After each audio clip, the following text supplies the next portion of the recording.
ലോകത്തിലേക്ക് വന്നത് വെളിച്ചമായിട്ടാണ്. ആ ഇരുണ്ട രാത്രി ബെത്ലഹേമിൽ ഉദിച്ച് വെളിച്ചം ഇന്നും നമുക്ക് വഴി കാട്ടും.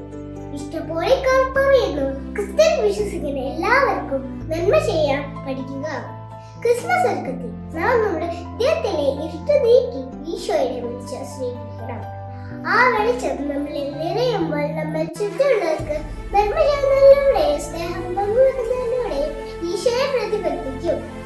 നമ്മുടെ ഓരോ നന്മയും ഈശോയ്ക്ക് വേർപ്പെടുത്തുന്ന ഒരുക്കമാണ്. ലോകത്തിന് പ്രകാശമാകാനുള്ള ആഹ്വാനമാണ്. ഇന്നത്തെ സുഹൃത്തുക്കൾ ഈശോയെ അവിടുത്തെ പ്രകാശത്തിൽ എന്നെ വഴി നിർത്തണമേ.